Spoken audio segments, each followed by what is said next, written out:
let's work through some basic probability. And there are a lot of nuances to probability that can make things complicated. But for me, one of the things that helps me simplify things the most is this. If I can use the word or, I should add the probabilities. And when I use the word and, I need to multiply my probabilities. You'll see what I mean. And there are exceptions to that, and there are things we need to consider, but let's just jump in with this. When rolling a 6-sided die, what's the probability of rolling a 5? Now, in the past, when I've taught this, I've gone through what we call a sample space where I would list all the things that we could get. We could get a 1, 2, 3, 4, 5, or 6. And in this case, it's not necessary. However, it might become necessary when we're dealing with things like 1 through 12, and we need to pick out a prime number or this or that, and we just may want to keep track of what's what. But in the meantime, there we go. So sample space, now you see it. Probability of rolling a 5, well, there's 1 5 out of 6 numbers, and that surprises no one, so we're good. I want to get a 5 or a 6, and so there are 2 numbers that are 5 or 6, but if we're going to go with this idea up here, which will help when we get to more complicated problems, because the word or is used, I can add my probabilities.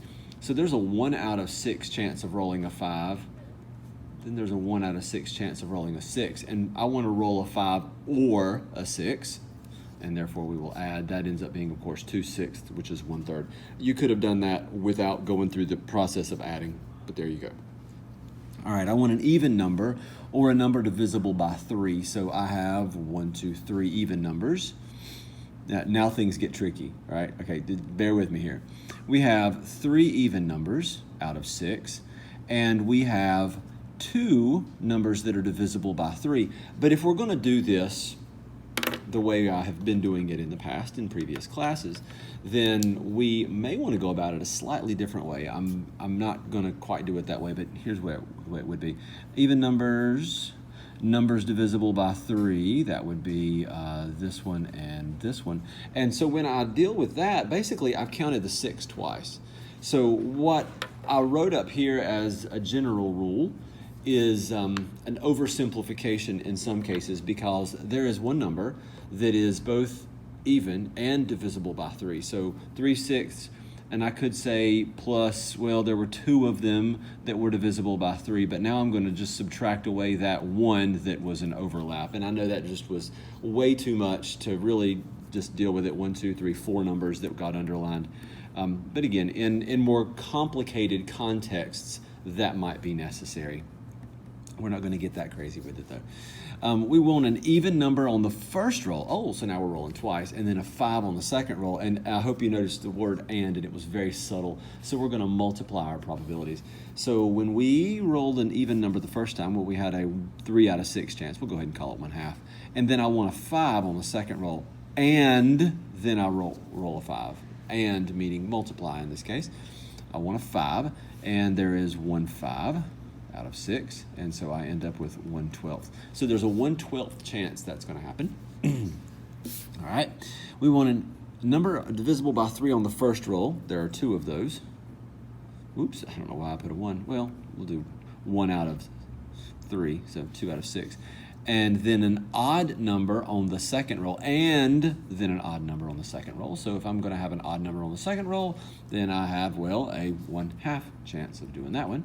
And so that gives me 1/6. And then I want an odd number or a 6. And the implication with this problem is that I'm not rolling the dice twice. I'm only rolling once. So I want an odd number or I want a 6. So I have a 1, 3, 5, and I also have a 6. And the word or in this case can mean add. So there's a 1/2 chance of rolling an odd number. There's a 1 out of 6 chance of rolling a 6. And that ends up being 4 out of 6, which of course is 2/3. Okay. That was the easy example. Now we get to the example that's not hard, but it's just slightly more complicated. And I'm going to roll a 12-sided die, numbered 1 through 12. I'm going to spin a spinner with 4 equally sized spaces. They're labeled blue, green, red, and yellow. And then I want to figure out some probabilities. So just to get a little visual for it here, and I'm doing this, not that we can't count to 12, because we totally can, but I'm going to put the numbers in a list just in case I need to do something like, well, let's circle these and we'll underline those and that sort of thing. 1, 2, 3, 4, 5, 6, 7, 8, 9, 10, 11, 12. You don't have to write to 12. Also, though, we're going to spin a spinner, and this little spinner has 4 equally sized spaces, so each one is a quarter circle. We assume the spinner is circular, and they are labeled blue, green, red, and yellow. So there's green. It's the world's oldest marker right there. Literally, I have had that marker. You don't care, but I'm telling you anyway. I've had that marker for over 20 years. It makes it sound like that marker is sentimental to me. It actually came in a package with a whole bunch of markers that are like it, and it's one of the few surviving ones.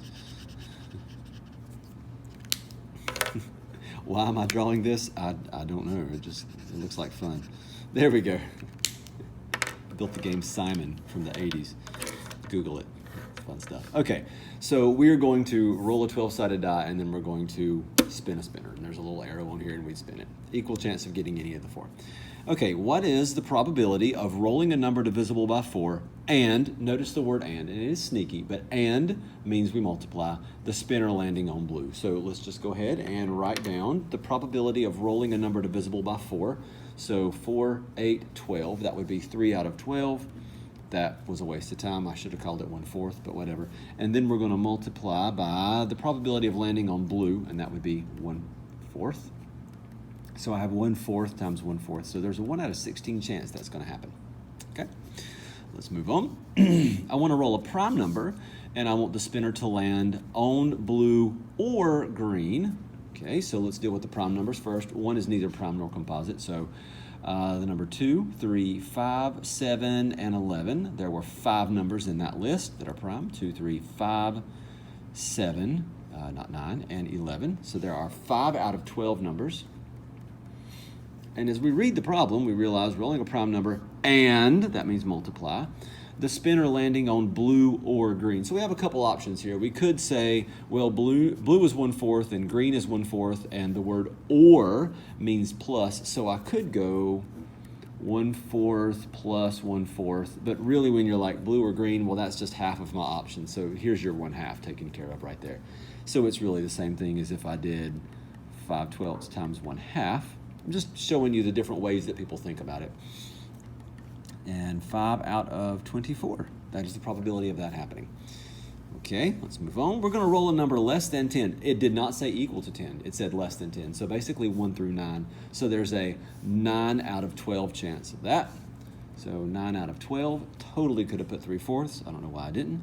And the spinner, and means multiply, landing on any color except yellow. So that would be 1, 2, 3 out of 4. So 3/4 times 3/4, that's going to give me 9/16. We will do one more. Okay. What is the probability of rolling a number less than 4 or greater than 10 and spinning, landing on red? The spinner land on red. Sorry, poorly worded, but here we go. I want to roll a number less than 4. That would be 3 options out of 12. Or greater than 10, that's 2 options out of 12. Now, obviously, you could have counted. You could have been like 1, 2, 3, 4, 5 out of 12. I hear you. I'm just showing you the use of the word or in this context. And we'll put that in parentheses because that does happen separately from spinning the spinner, and there's a 1 out of 4 chance that that would happen. So I have 5 out of 12 times 1/4, and that's going to give me 5 out of 48.